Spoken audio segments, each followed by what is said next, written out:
Ты правда думаешь, что твое сознание появилось в этой вселенной и развивается просто так? Без смысла, без цели?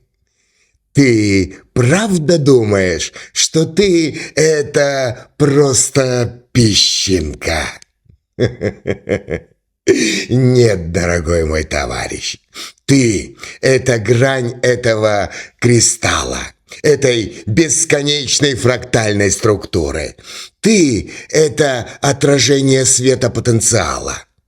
Ты и есть этот свет. И если кто-то сейчас уловил смысл моих слов, я еще хочу сказать. Я здесь вовсе не для того, чтобы ты почувствовал себя самым великим. Потому что это ловушка для дураков. Для тех, кто надувает свои щеки от чувства собственной важности. Я здесь, чтобы ты и все остальные увидели механику. На этом канале я не продаю иллюзии. Я разбираю декорации. И если ты готов смотреть в глаза реальности, какой бы страшной или сложной она ни была, подписывайся. Подписывайся прямо сейчас. Вступай в ряды тех, кто начинает видеть. Остальные пусть дальше смотрят котиков и верят, что они – это центр этой вселенной. Или рабы Господа. Или в то, что на небе сидит какой-то добрый дядя с бородой, который всех спасет. А теперь слушай меня внимательно. Здесь начинается самое страшное, но и самое прекрасное. Исходный потенциал – абсолют. Это не застывшее совершенство, как учат дураки, а это чистая динамика, вечное становление и вечная жизнь. В этом бесконечном поле вариантов. Его полнота включает в себя потенциал к росту через самоотражение, где каждая вселенная порождает нового Брахму, где каждая душа, проходящая путь от глины к алмазу, это мысль абсолюта о самом себе. Через наши победы, через наши поражения, любовь и страдания, через страх, через взлеты и падения. Он изучает эти грани своей собственной природы. И вот здесь самый главный переворот всех религиозных догм и устоев. Мы никакие не рабы. Мы не дети какого-то там далекого бога. Мы – это его органы чувств, творящие конечности, нейроны самоосознания единого. И наше стремление к красоте – это его эстетический голод. Наше искание истины – это его интеллектуальный зод. Наша способность любить – это его потребность в соединении и созидании. Эволюция мультиверса – это эволюция абсолюта.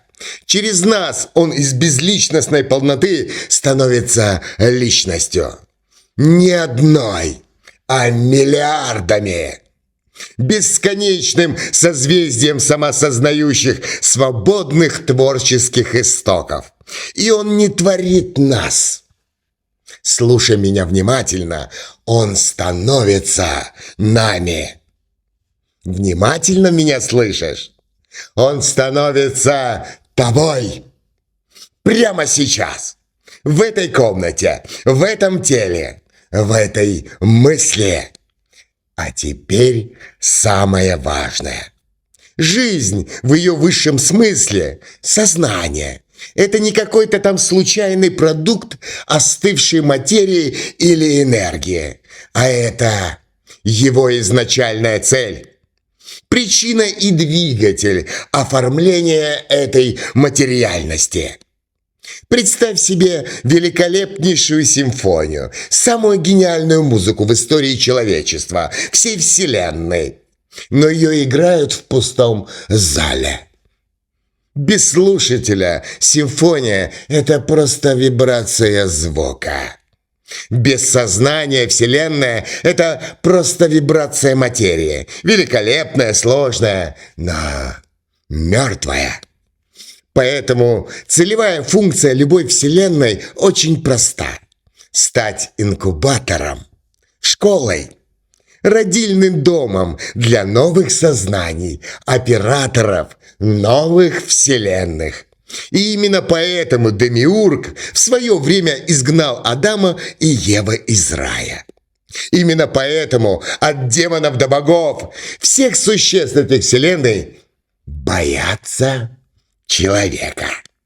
Потому что вся физика, вся химия, вся биология – это всего лишь сложный и многоуровневый интерфейс, созданный для взращивания, внимательно, сознания и духа. Смерть звезды, рождение планеты, течение рек, мутация генов – все это часть гигантского механизма.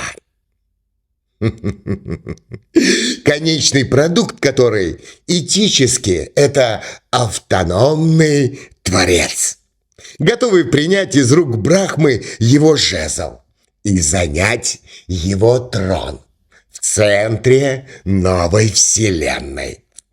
Потому что абсолютно любой человек потенциально может стать новым Брахмой этой вселенной и новой. И когда ты смотришь в ночное небо, знай, ты видишь вовсе не безжизненную пустыню космоса. Ты видишь бесчисленные колыбели, сады, где прямо сейчас распускаются цветы нового сознания, нового разума, нового Брахмы. Некоторые еще только в почке, другие уже дали свой плод. Третьи, быть может, переживают свою зиму, а четвертые схлопываются и сгорают в огне потенциала. Но процесс неостановим, потому что жизнь – это и есть способ бытия и познания этой вселенной. Невозможно в одном видео рассказать прям про все. И это только половина моего монолога. А самое мясо еще впереди. На следующей неделе я обязательно разберу вторую его часть. Про то, как замыкается круг. Как абсолют становится тобой, а ты становишься абсолютом. Но чтобы ты не потерялся в этой алгоритмической пустоте Ютуба, проверь подписку прямо сейчас. А теперь еще раз слушай. Сейчас я замкну круг и раскрою великий замысел Творца. Абсолют, жаждущий познать себя, творит миры. Миры, стремящиеся к осмысленности, которые порождают жизнь. Жизнь, мучаясь и ликуя, эволюционирует в сознание. Сознание, переходя через череду выборов, закаляется в дух. Дух, который выдерживает экзамен, становится новым творцом. И круг замыкается. Но уже на новом витке этой бесконечной спирали. Запомни, ты не песчинка в этом потоке. Ты его суть, цель и смысл. Твое пробуждение – это пробуждение самого Абсолюта. Каждый раз, когда ты осознаешь себя, Бог осознает себя через тебя. Каждый раз, когда ты любишь, Бог любит через тебя. Каждый раз, когда ты творишь, Бог творит через тебя новую вселенную. Внутри тебя здесь и сейчас сходятся все миры, абсолютно все. Ты – это единая точка сборки. И это никакое не место в пространстве, а это состояние Состояние сознания. Тот вибрационный режим, в котором все 14 миров, всем 7 тел, все воплощения, все потенциалы резонируют в унисон. И это никакое не слияние в безличностное ничто. Это полное пробуждение индивидуальности через понимание своей связи со всем, что его окружает. И чем глубже ты погружаешься в свою собственную уникальность, тем ближе ты подходишь к пониманию универсального. Твоя самая личная боль содержит в себе ключ к исцелению этой вселенной. Твоя самая интимная радость – это образец для творения новых миров. 3 оси координат духовной географии очень просты. Есть ось глубины. От поверхностного эго к причинному телу. Это вертикаль твоего сознания. Ось широты. От изоляции к единству со всеми существами. Это горизонталь милосердия и сострадания. Ось длины. От мгновенного импульса к вечному замыслу. И это временная ось мудрости, которая, к слову, не заканчивается никогда. Где они все пересекаются? Там в центре находишься ты. Ты настоящий, вечный, свободный. И последнее, самое непонятное. Великое непонимание человечества – это борьба света и тьмы. Но вот в чем правда. Тьма, тень – это не враг света. Тень – это необходимое дополнение, условие для существования жизни. Теневоды – это никакие не демоны и не плохие парни. А это те, кто согласился играть роль ограничения, сопротивления и испытания в школе под названием «Жизнь». Специалисты по созданию давления, необходимого для кристаллизации духа. Добровольные, так сказать, тренажеры для развития своей собственной силы воли. А светоносцы – это никакие не ангелы, не боги и не хорошие парни. Это те, кто согласился нести семена потенциала в мир формы. Специалисты по превращению хаоса в космос. Добровольные садовники реальности. Бодхисаттвы. И все это... как инь и янь, просто танец противоположностей. Теневод создает давление, а светоносец находит выход. Теневод ставит пределы, а светоносец их трансцендирует. Теневод задает вопрос, а световод ищет ответ. И ты думаешь, что твои проблемы в жизни – это случайность. Нет, брат, в этой вселенной ничего не бывает случайно. И даже мухи не совокупляются просто так. Потому что 4 столпа зрелого духа звучат так. Первый столб – это ответственность. Это тогда, когда я отвечаю за все, что приходит в мою жизнь и в мою реальность. Не вина. Вина – это детская позиция инфантилизма. Ответственность – это способность откликаться. Способность быть причиной, а не следствием. Второй столб – это столб благодарности. Абсолютно за все. За радость, за горе, за страдания, за счастье. Все, что происходит с тобой в этой жизни – это дар. Потому что если ты не умеешь страдать, ты ущербный. Все умеют, а ты нет. И если ты не умеешь смеяться, то ты ущербный. Потому что если все умеют, а ты нет, ты опять же ущербный. И только в полноте страданий и любви, счастья и боли ты целостный. Даже если ты не понимаешь этого. Видеть урок в каждом испытании, благословение в каждой потере, свет в каждой тени – это и есть высший дар. Высший дар Бога. Третий столб – это столб принятия и смирения. Я, как капля в океане, но весь океан уже во мне.